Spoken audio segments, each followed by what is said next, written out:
And since you are moving backward, तो अब आप उल्टा काम करेंगे.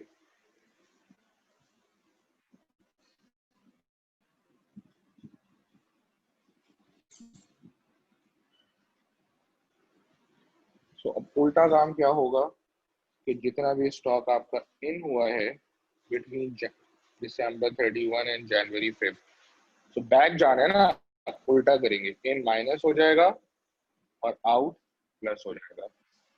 सो बेटा बहुत जरूरी बात है कि आप ये पहले स्टैब्लिश करें डेट्स देखकर कि फिजिकल इन्वेंट्री स्टॉक टेकिंग पहले हो चुकी है तो फॉरवर्ड जाना पड़ेगा, और फिजिकल स्टॉक टेकिंग बाद में हुई है तो बैकवर्ड आना पड़ेगा.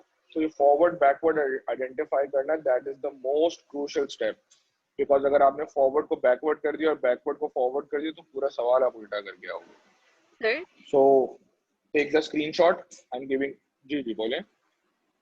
क्या कहते हैं, ये जो आप बोलने के पीछे जाना है कि हम तो at the end of the year हर चीज काउंट करते हैं ना. हम तो नहीं नहीं, at the end of the year count करनी चाहिए. देखो, I said we must carry out, but for practical reasons we can not.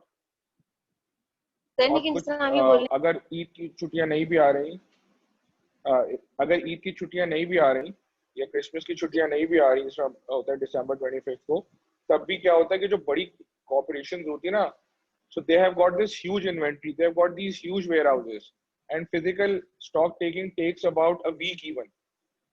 एक एक हफ्ता लग जाता है स्टॉक काउंट करने में. तो इसलिए आप या तो पहले कर लेते हो या फिर आप बाद में करते हो और फिर आप इस तरह फॉरवर्ड बैकवर्ड चलते हो. जी बेटा, अब बोलिएगा सवाल अपना.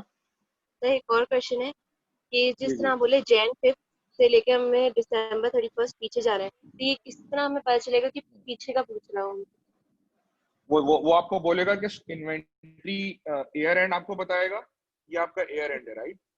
वो क्वेश्चन में आपको ईयर एंड की डेट बताएगा और फिर वो आपको क्वेश्चन में फिजिकल स्टॉक टेकिंग की भी डेट बताएगा. तो अगर उसके फिजिकल स्टॉक टेकिंग बाद में हुई है तो बैकवर्ड जाना है. Physical stock taking year and से.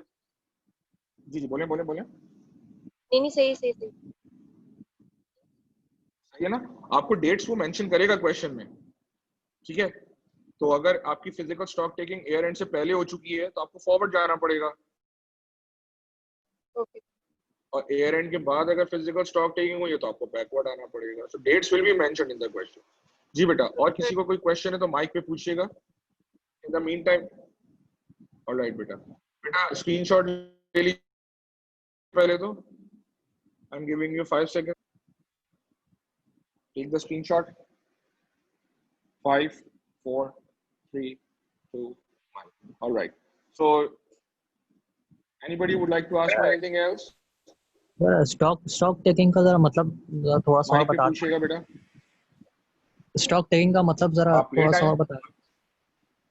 आपने लेट ज्वाइन किया. अच्छा. नहीं, स्टॉक टेकिंग का मतलब है, ये बेटा शुरू में बताया था मैंने, स्टॉक टेकिंग का मतलब क्या है. वो आवाज थोड़ी खराब सी आ रही थी.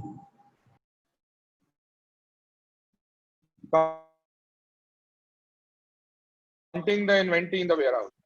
शुरू में मैंने बताया था, लिखवाया भी था कि फिजिकल स्टॉक टेकिंग का मतलब क्या होता है. Counting the inventory in the warehouse. कि वेयरहाउस में आप जाएंगे और आप इन्वेंटरी को काउंट करेंगे. Okay sir. राइट बेटा. Thank you. जी. And you are welcome. Anybody else? कोई और सवाल बेटा किसी का?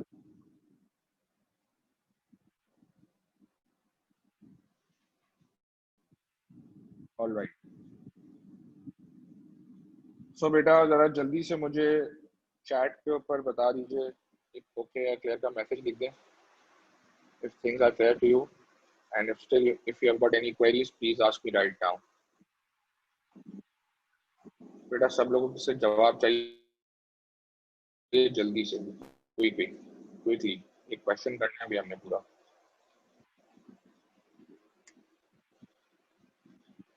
बेटा 3-4 बच्चे रह गए. Quickly hurry up. I need responses from everyone. About 4 students haven't replied. जल्दी 2 students still left बेटा.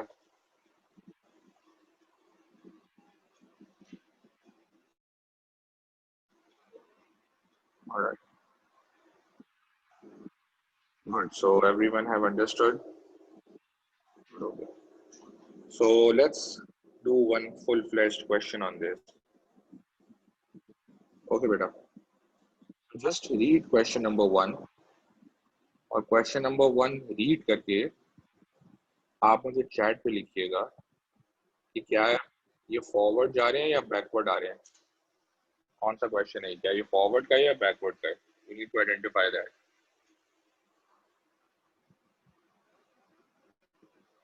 So I'm giving you 5 minutes. Just read it carefully. Dates, year, हर चीज बेटा.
Is it moving forward or backward? Dates or year wars? I hope आपने screenshot ले लिया होगा बेटा सवाल का. 5 सेकंड दे रहा हूँ, स्क्रीनशॉट जरूर ले लीजिए.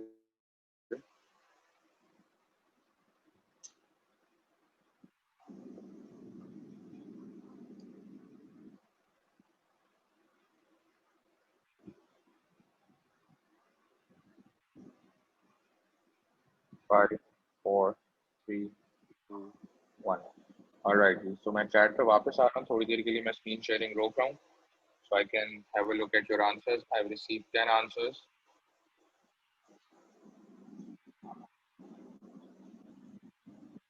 जी, all the others.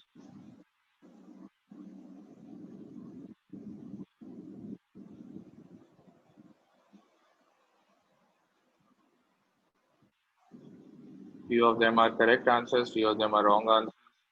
So Harim Wakar was the first one to identify. Very good, Harim. And Mohammad Taki Arif Janatra has also identified correct. Shabash beta. So forward the question a bit, backward the nahi hai. So I'm starting the screen sharing again, and see, a lot of the students have failed to identify the year as well.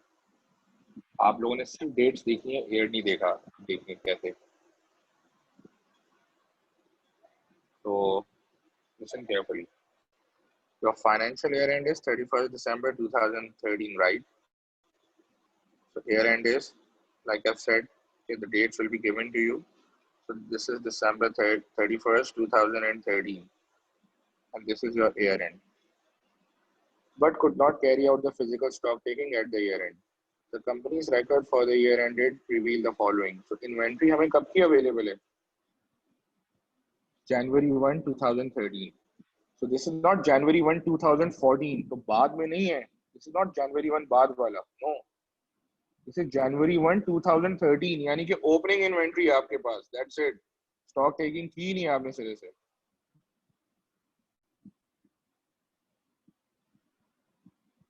Alright.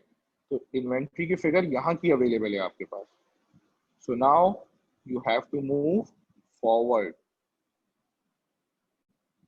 अब forward वाला question है. So ins will be added और out जो है वो subtract हो जाएगा. तो बेटा जरा मुझे बताइएगा जिन लोगों ने गलत आइडेंटिफाई किया था, समझ में आ गया बच्चों? हसान, आरिम, अशर, अब्दुल अजीज, ईमान, फातिमा, बेटा सब लोग मुझे जवाब दें. समझ आया?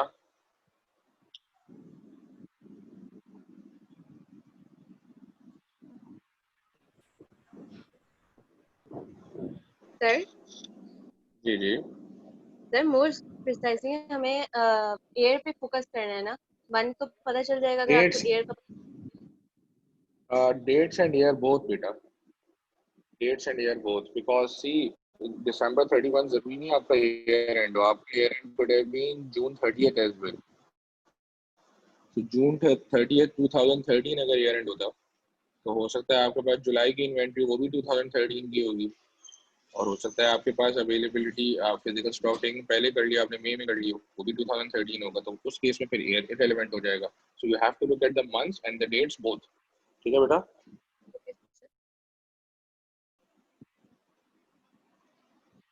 अकाउंटिंग में बेटा याद रखिएगा, अगर आपने डेट्स और ईयर्स इग्नोर किए ना, सिर्फ इस सवाल की बात नहीं हो रही है, अकाउंटिंग में किसी भी क्वेश्चन में आपने डेट्स और ईयर इग्नोर नहीं करने। आप देखेंगे जैसे जैसे टॉपिक्स आगे प्रोसीड करेंगे, डेट्स और years are very important.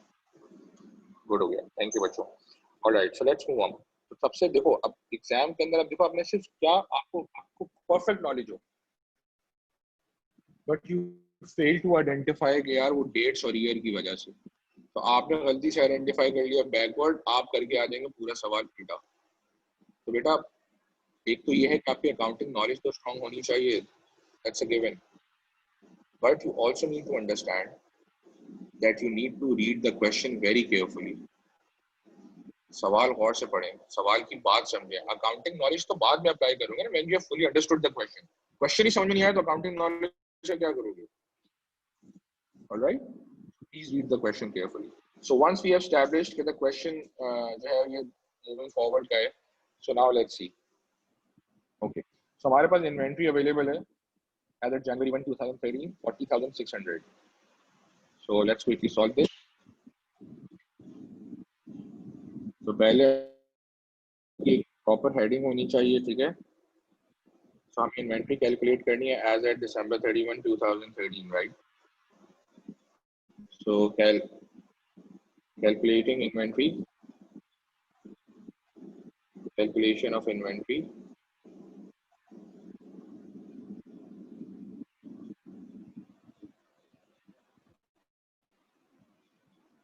as at December 31, 2013. So you will first write the inventory that is available to you. So the inventory that is available to us, so as at inventory as at January 1, 2013 is date की available थी. So the amount available was 40,600.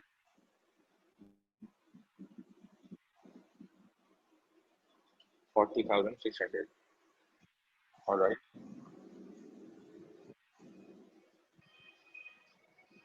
Okay. So now purchases. अब purchase हो रहा है ना, so in है ये, right? So in plus हो जाएगा. So we will add the amount of purchases. So purchases ये यानी कि इन दो डेट्स के बीच की, यानी कि पूरे साल की purchases हैं. Company records for the year end date, पूरे साल की हैं ये 230,000. So we will add the purchases to the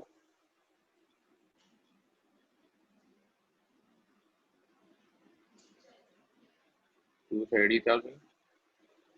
Next we have got what? Purchase returns. So purchase returns मतलब inventory out हो रही है. So we will deduct purchase returns.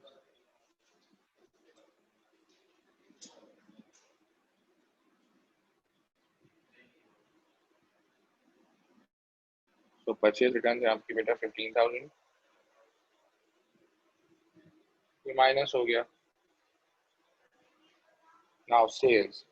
Sales आपकी out again, तो ये माइनस होगा. So less sales, but remember बेटा sales और purchase sales और sales returns जो है ना वो at cost price होना चाहिए.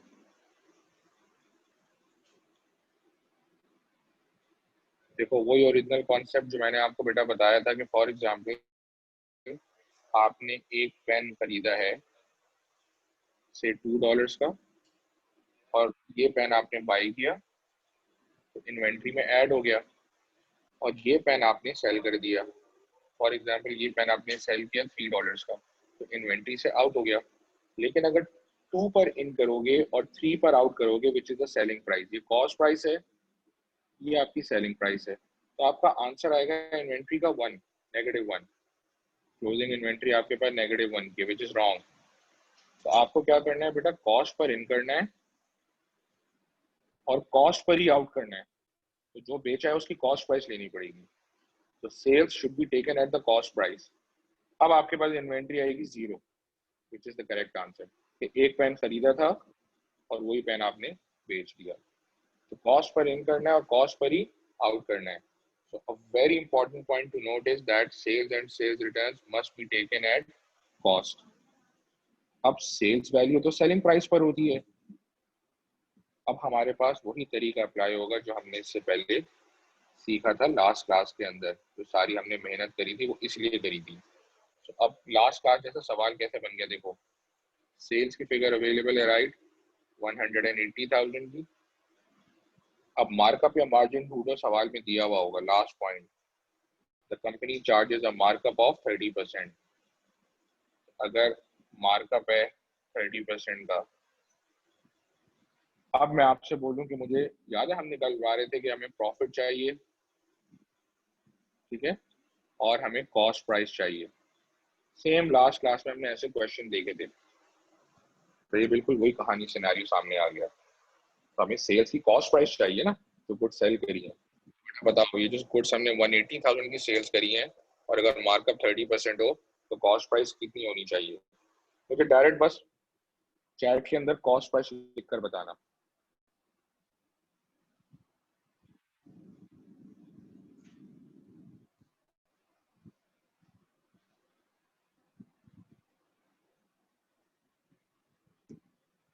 चैट पे डायरेक्ट कॉस्ट प्राइस लिखकर बताना।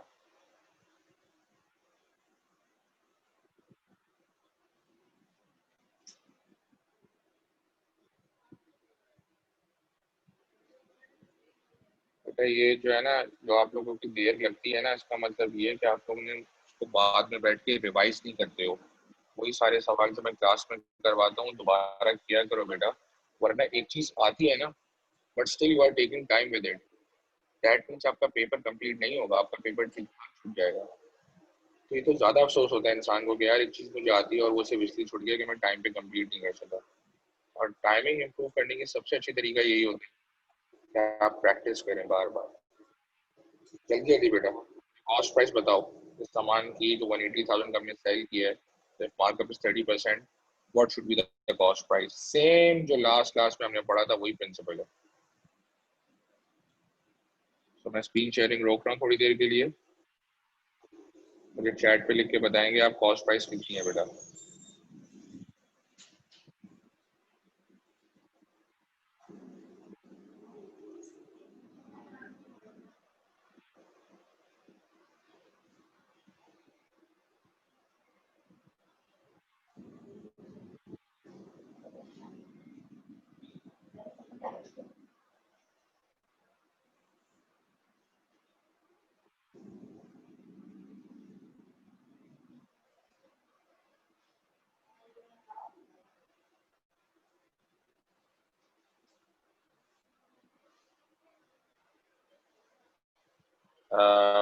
तभी आई थिंक आपने प्रॉफिट बता दिया मुझे।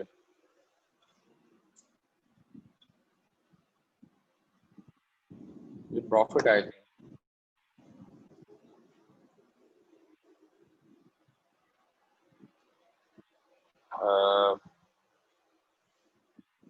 आई थिंक हरम आपने डिजिट्स आगे पीछे कर दिए अपने आंसर में। दोबारा चेक करो, आई थिंक लिखने में टाइपिंग करने में आपने डिजिट एक आध आगे पीछे कर दिया है। सारे डिजिट्स यही हैं आंसर में, लेकिन डिजिट्स आपने आगे पीछे कर दिए। जरा दोबारा इसको एग्जामिन करो।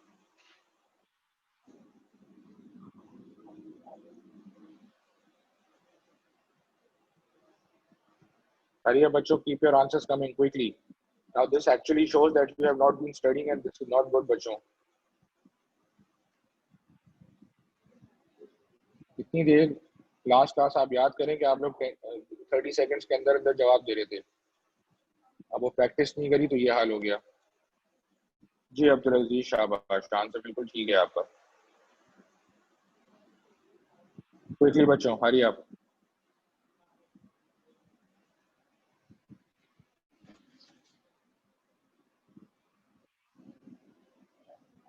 Hariba, what was the last thing that you heard?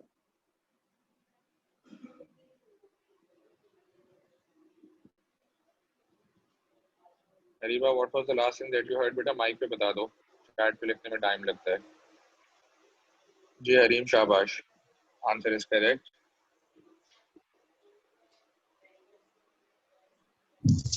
Sir जब आप दिसंबर 30 और दिसंबर 31 के बाद फिजिकल स्टॉक टेकिंग का कह रहे थे, इसके बाद मैंने कुछ नहीं सुना, आई गॉट डिस्कनेक्टेड। ये तो आपने एक्सप्लेनेशन सुन ली थी ना, जो फॉरवर्ड का सवाल है ये। जी जी जी ठीक है ना, बस तो इन्स इन्स इन्स जो है जितने भी है वो प्लस हो जाएंगे और आउट्स माइनस हो जाएंगे। सो परचेजेस देना है वो प्लस हो गया, और परचेज रिटर्न्स आउट है वो माइनस हो गया, और सेल जो है वो भी आउट है तो वो भी माइनस हो जाएगा। ये हमने अभी तक किया है। ठीक है, और रिमेंबर अगर आपको फाइफो वाला लेक्चर याद हो तो रिमेंबर सेल्स और सेल्स रिटर्न्स को हम सेल्स वैल्यू पे नहीं लेंगे, कॉस्ट प्राइस पे लेंगे, याद है? जी जी जी थैंक यू तो हमें सेल्स की वैल्यू हमें दी हुई है 180,000। You are welcome. तो बेटा अब देखो, हमें सेल्स की कॉस्ट प्राइस निकालनी है ना, तो देखो रेड कलर के मार्कर में वही वाला लास्ट क्लास वाला क्वेश्चन बन गया कि सेल्स अगर 180,000 है और लास्ट पॉइंट नंबर 8 पे हमें मार्कअप गिवन है 30%, तो प्रॉफिट और कॉस्ट की क्या वैल्यू आनी चाहिए?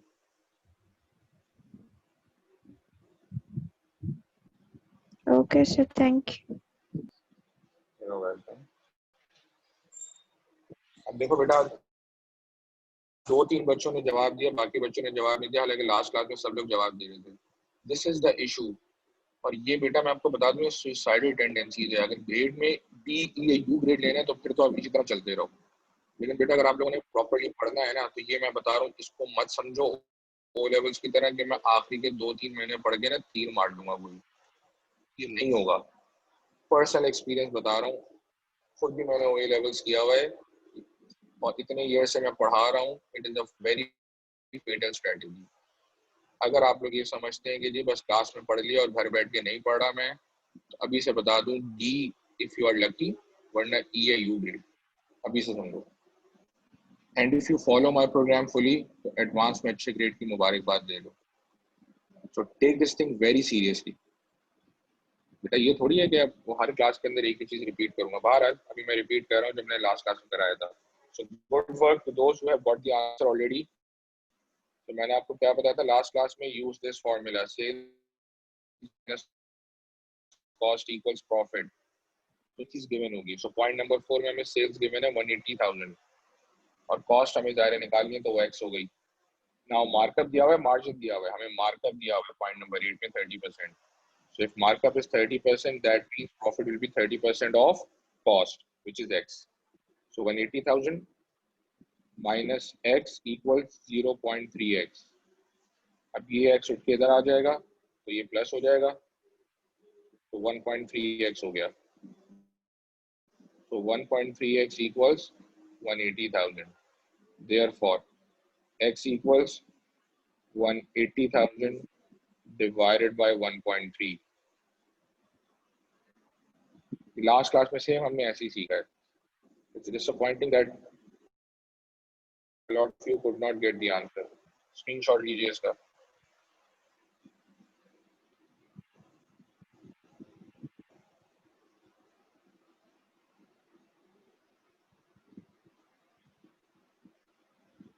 Five, 4, 3, 2, 1.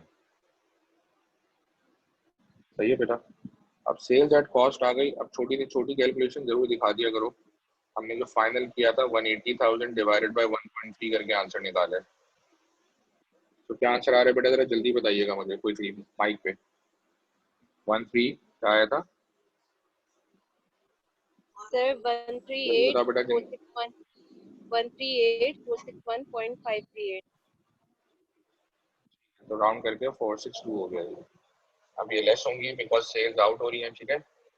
Now the same thing you will do with sales returns. अब सेल्स रिटर्न ऑफ कोर्स क्या होती है, ऐड अप हो जाती है, राइट। सेल्स रिटर्न्स क्यों ऐड हो रही है, बिकॉज इन हो रहा है स्टॉक। सो रिमेंबर बेटा, sales returns must also be taken at cost price. Sales returns आपकी कितनी है, 10,000 की। तो अगर आप यहाँ पर 180,000 की जगह 10,000 ले लो,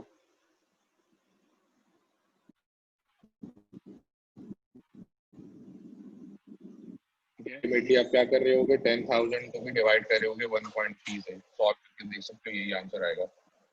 सो 10,000 divided by 1.3, what's the answer, mic पे बता दीजिएगा।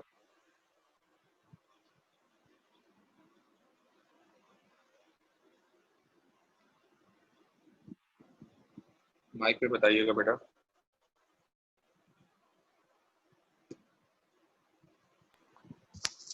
7692.3. हरिया बच्चों, थैंक यू। 7692 हो गया, 0.3 है, so let it remain at 2। ठीक है बेटा, आगे आते हैं। 0.6 पढ़िएगा। इन दिसंबर 2013 इन्वेंट्री कॉस्टिंग आउट है ना ये,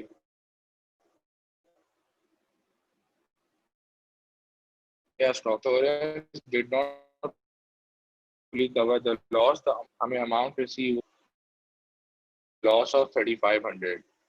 अब बेटा ये आप साइड के एग्जामिनर ने 8,000 का लॉस हो गया, 3500 इंश्योरेंस कंपनी ने दिया। तो कुछ बच्चे क्या करेंगे, 8,000 माइनस 3500, नो, इन्वेंट्री का लॉस तो 8,000 का ही रहा। इंश्योरेंस कंपनी ने आपको इन्वेंट्री खरीद के नहीं दी ना, वो देगी, तो आपको पैसे देगी। एंट्री वैल्यूएशन कर रहे हैं 1000 की, तो ये हो जाएगा लेस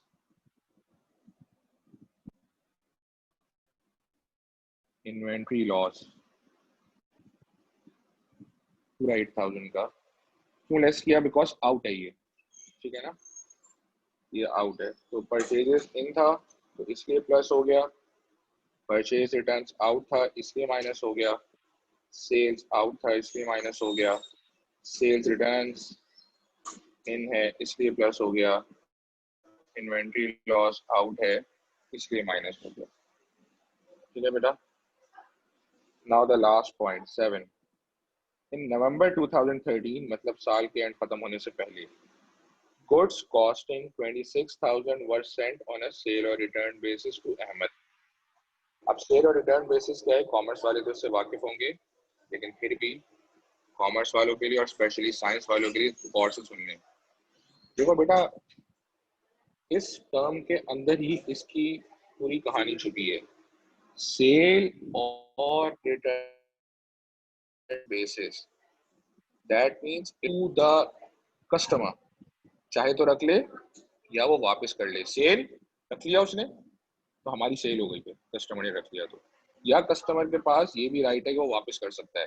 तो आपकी जितनी भी हाईली पेरिशेबल आइटम्स होते हैं ना, चाहे वो ईटेबल्स हो या नॉन ईटेबल्स हो, तो ईटेबल्स में हाईली पेरिशेबल आइटम की एग्जांपल है डबल रोटी, ब्रेड।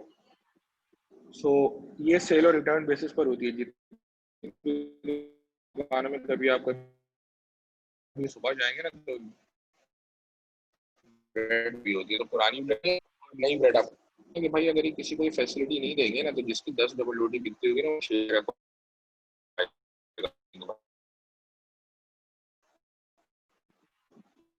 यार उसने को डबल रोटी ले जाते, फिर वो होगी फीड में और जान इस्तेमाल हो जाती है। तो तरीका, तो सेल और return based highly perishable items होते हैं। सो फॉर एग्जांपल, अब आपके न्यूज़पेपर्स हैं, तो कभी आप हॉकर के स्टैंड पे जाके खड़े हो तो आपके पास बहुत सारे पेपर पड़े, सारे न्यूज़पेपर गायब होंगे, ये नहीं होंगे सारे, लेकिन क्या होगा, वो कंपनी वापस पेपर रिसाइकल होगा और उस पर नया अखबार छप जाए। तो मतलब ये चाहे कस्टमर अच्छा तो वो तो किसी को सेल पर सेंड किया, it is up to the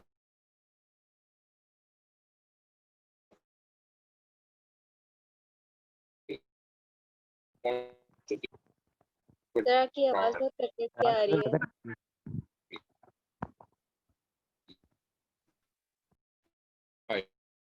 इसको सेल कंसिडर नहीं दोबारा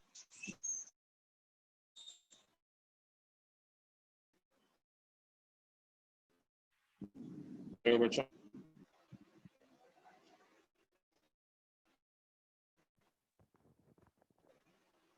सर आपकी आवाज क्यों ज्यादा कट रही है?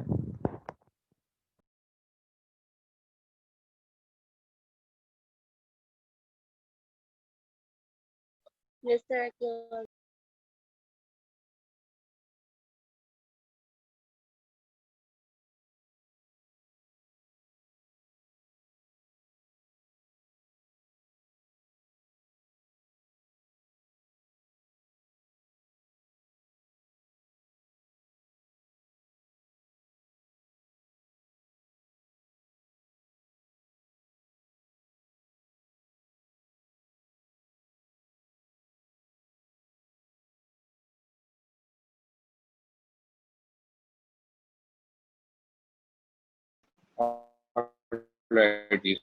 sorry I got disconnected.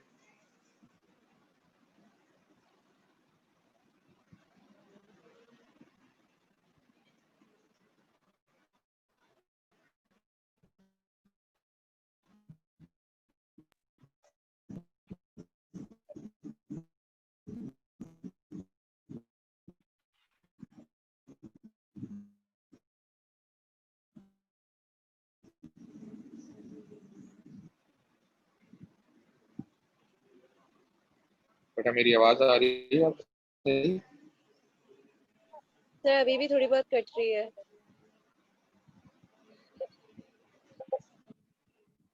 अच्छा ये बताइएगा कि सेल और रिटर्न सुना कितना था आपने?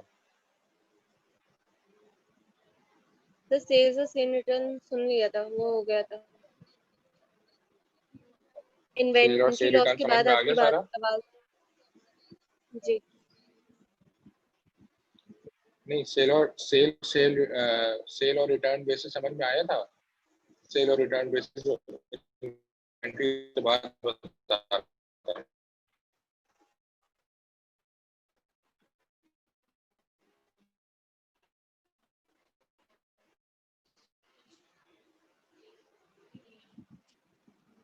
बच्चों ओके ठीक है so I'm starting the screen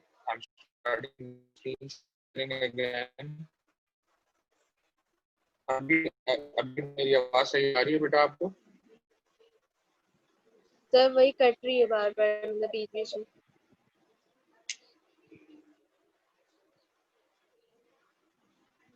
All right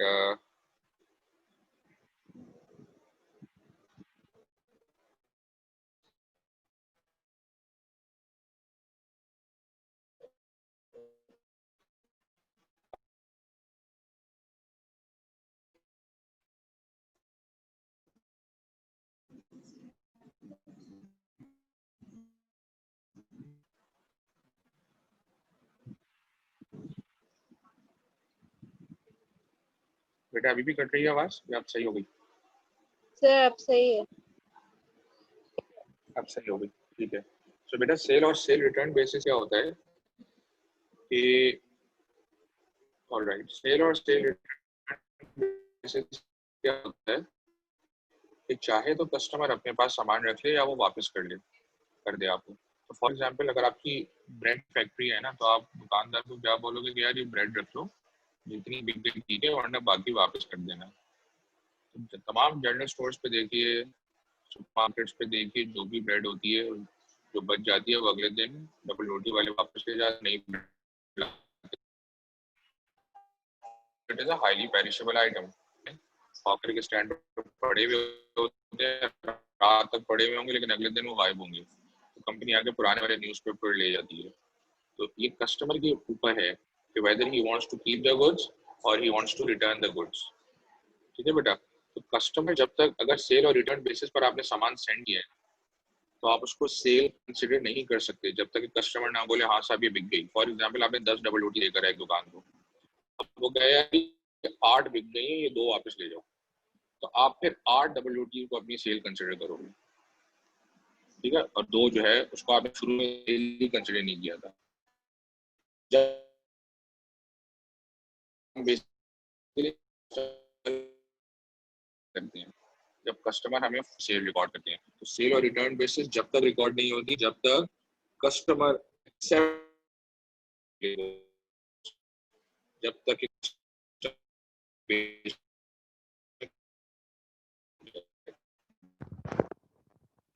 sir आवाज आपसे कटना शुरू हो गई sir.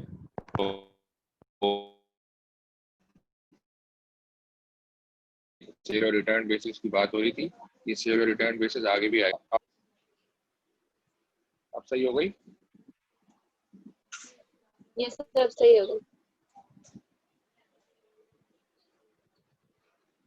Alright. So beta 90% of these goods were sold,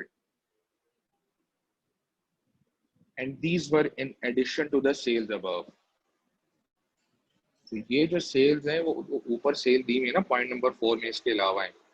तो सिर्फ 90% गुड्स जो बिकी है ना, हम सिर्फ वही रिकॉर्ड करेंगे। तो यहाँ पर गुड्स ऑलरेडी कॉस्ट प्राइस पे गिवन है, सेल्स प्राइस पे गिवन नहीं है, तो इसको एज इट इज ले जाएंगे हम। तो अब ये गुड्स सेल हो गई हैं, तो हम क्या लिखेंगे, less goods sold on sale or basis।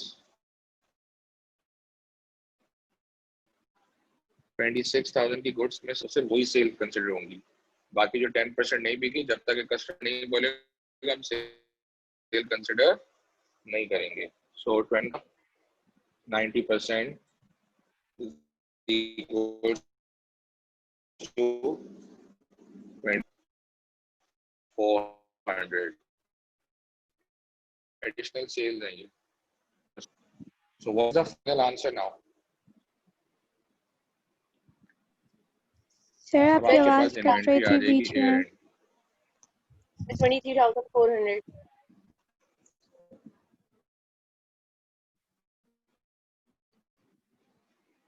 कितना आ रहा है? 23,000 की फाइनल आंसर बताओ क्या हो रहा है? 23,400।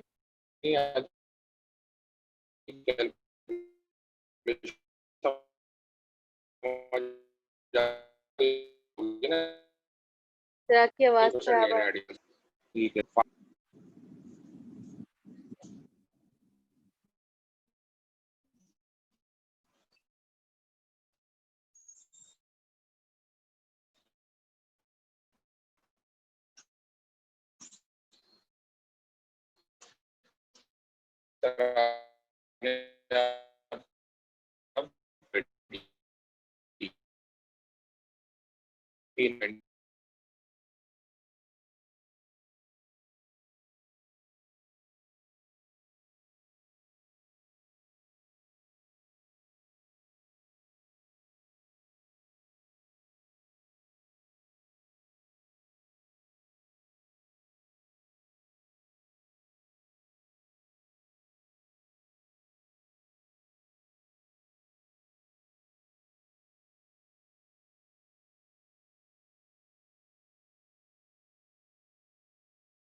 जी बेटा आवाज आ रही है?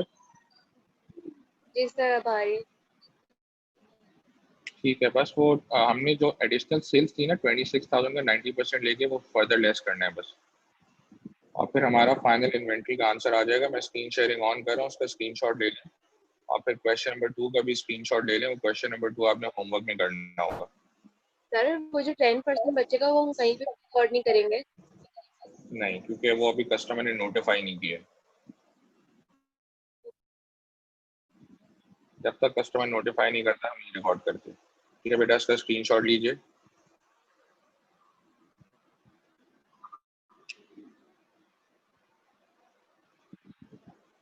फाइव 4 3 2 1। क्वेश्चन नंबर 2 बेटा, ये क्वेश्चन नंबर 2 है, इसका स्क्रीनशॉट ले लीजिए। 5 4 3 2 1। ऑलराइट बेटा, ये सवाल का मुझे जरा क्वेश्चन नंबर 2 का जल्दी से बताइए, फॉरवर्ड है या बैकवर्ड है? ये बताइए बेटा, फॉरवर्ड है या बैकवर्ड? मैं स्क्रीन शेयरिंग रोक दी है मैंने। जल्दी से बेटा चैट पे बताइए सवाल जो है पढ़ के, ये फॉरवर्ड का सवाल है या बैकवर्ड का सवाल है, क्विकली। एक बार प्लीज दोबारा शेयर करेगा, मैंने देखा नहीं था। ओके, स्क्रीनशॉट ले लें बेटा, ये आपने सवाल घर पे करना होगा।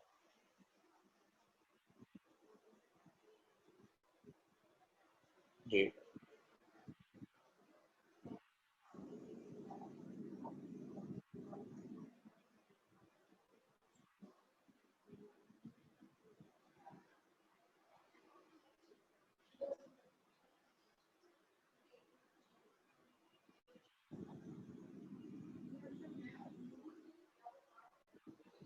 ऑलराइट बच्चों, मुझे बताइए जल्दी से, ये फॉरवर्ड है या बैकवर्ड है, क्विकली जल्दी से, हरी आप चैट पे लिख के बताइएगा सब लोग।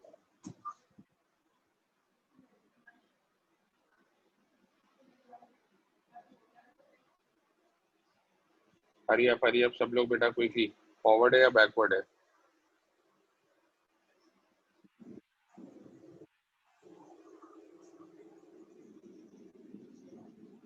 बेटा क्विकली, फॉरवर्ड है या बैकवर्ड है, ये जल्दी बेटा, हरी आप।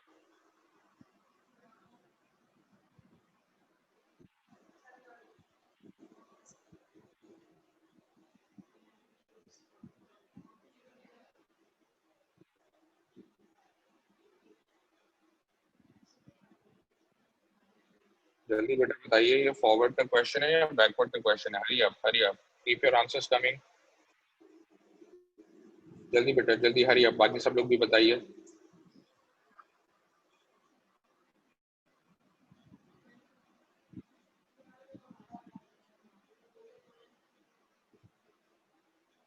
क्विकली बेटा।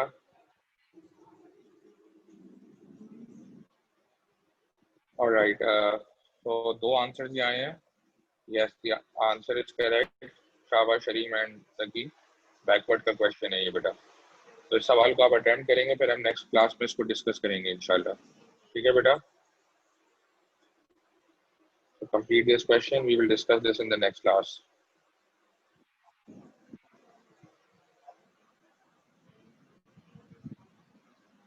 सर जी जी, सही, हमें क्वेश्चन करना है या फिर आप करवाएंगे बाद में?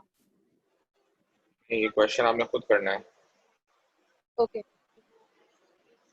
ठीक है, बैकवर्ड का सवाल है, identify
जी बेटा, यू कैन लीव, आप जा सकते हैं। थैंक यू, टेक केयर, अल्लाह हाफिज।